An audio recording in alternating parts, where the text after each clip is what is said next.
जनक को सिर पर गहरी चोट लगने के बाद ऋषि उसे तुरंत अस्पताल ले आया था। उसके चेहरे पर चिंता की रेखाएं साफ दिखाई दे रही थीं। सड़क पर तेज बारिश हो रही थी और अस्पताल के दरवाजे से अंदर घुसते हुए उसकी पकड़ जनक की कलाई पर पहले से और मजबूत हो चुकी थी। जनक के माथे से खून टपक रहा था, लेकिन वह खुद जैसे अपनी हालत से बेपरवाह लग रही थी। उसकी आंखों में एक डर और बेचैनी थी जो आम चोट खाए हुए व्यक्ति से कुछ ज्यादा थी। जैसे ही नर्स ने उसे व्हीलचेयर पर बैठाने की कोशिश की, जनक ने जोर से उसका हाथ झटक दिया। ऋषि घबरा गया था, लेकिन साथ ही उसे गुस्सा भी आने लगा था। उसने कड़क आवाज में जनक को डांटा, ये क्या कर रही हो? तुम्हें चोट लगी है, पागलपन मत करो। लेकिन जनक चुप नहीं हुई। उसने अपनी जगह से उठकर अस्पताल से बाहर भागने की कोशिश की। नर्स और डॉक्टर दोनों ने उसे रोका, लेकिन जनक किसी डर में, किसी गहरे वहम में जकड़ी हुई लग रही थी। उसने ऋषि की तरफ भी ऐसे देखा जैसे वह भी उसका दुश्मन हो। डॉक्टर ने ऋषि से कहा, शायद इसे सिर में लगी चोट के कारण कुछ अस्थायी भ्रम हो रहा है। पहले इलाज जरूरी है। लेकिन जनक मानने को तैयार नहीं थी। वह बार बार कहती रही, मैं यहाँ नहीं रहूंगी। ये लोग मुझे नुकसान पहुंचाएंगे। उसका व्यवहार किसी डरे हुए बच्चे जैसा था, जो अनजान माहौल में खुद को असुरक्षित महसूस करता है। ऋषि ने पहले तो उसकी बातों को गंभीरता से नहीं लिया, लेकिन जैसे जैसे उसका विरोध बढ़ता गया, ऋषि की झुंझलाहट भी बढ़ती गई। उसने डॉक्टर से कहा, डॉक्टर, जो करना है जल्दी कीजिए। ये तो बिल्कुल ही जिद पर उतर आई है। डॉक्टर ने सिर हिलाते हुए नर्स को इशारा किया और फिर किसी तरह जनक को एक बिस्तर पर लिटा दिया गया। उसके चीखने की आवाज अस्पताल की दीवारों से टकरा रही थी, लेकिन डॉक्टर ने बिना समय गंवाए इलाज शुरू किया।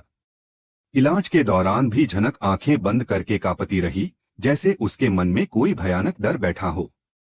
जब उसका सिर टांका जा रहा था, तो वह बड़बड़ा रही थी, ये सब मुझे खत्म कर देंगे, मुझे यहाँ नहीं रहना। डॉक्टर ने ऋषि की ओर देखते हुए धीरे से कहा, आपकी पत्नी का व्यवहार सामान्य नहीं है।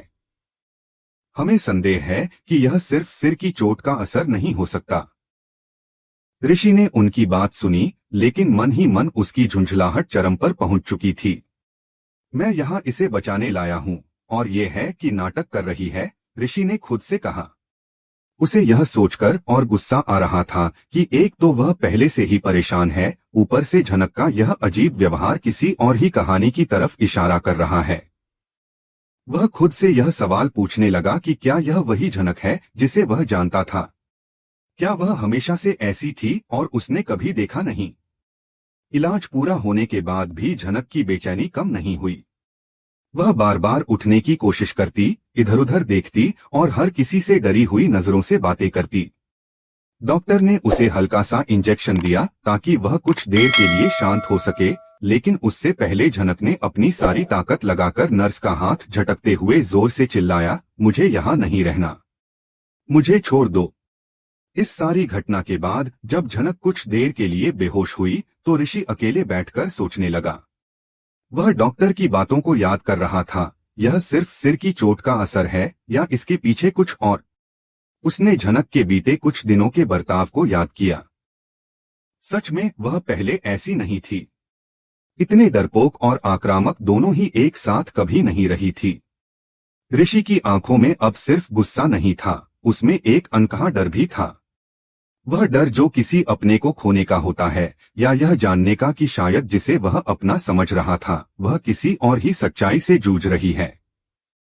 उसकी हथेलियां भीग चुकी थीं, शायद बारिश की बूंदों से नहीं, बल्कि अंदर से उठते सवालों के पसीने से।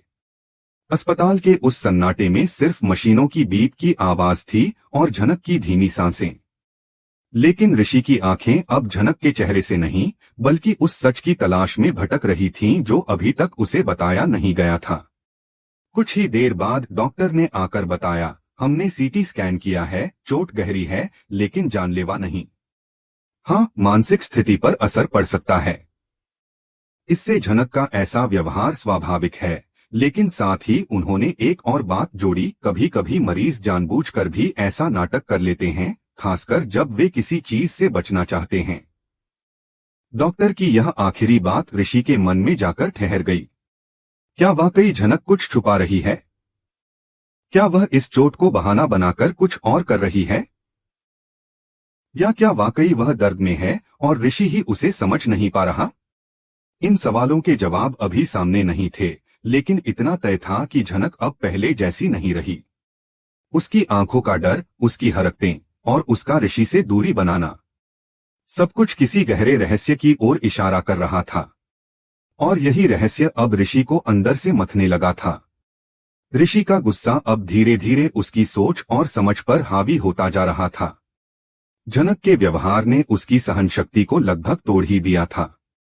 जब से वे अस्पताल आए थे, झनक किसी भी चीज को सामान्य तरीके से स्वीकार नहीं कर रही थी। उसका हर एक शब्द, हर एक हरकत जैसे किसी साजिश का हिस्सा लग रही थी। बात बात पर वह चिल्ला उठती, डॉक्टर की बात नहीं मानती, यहाँ तक कि ऋषि से भी ऐसे पेश आती जैसे वह उसकी मदद नहीं बल्कि कोई सजा देने आया हो। ऋषि का मन बार बार यह सोचकर कांप उठता कि अगर गांव वालों को झनक की इस हालत के बारे में पता चला तो क्या होगा। उसने अपने आप से कहा, मैं उसे सुरक्षित लाया हूं और मैं उसे सुरक्षित ही वापस ले जाऊंगा।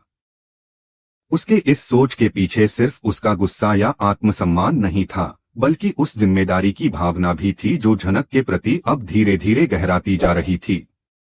झनक की तबीयत खराब है, ये नूतन को अभी तक नहीं बताया गया था।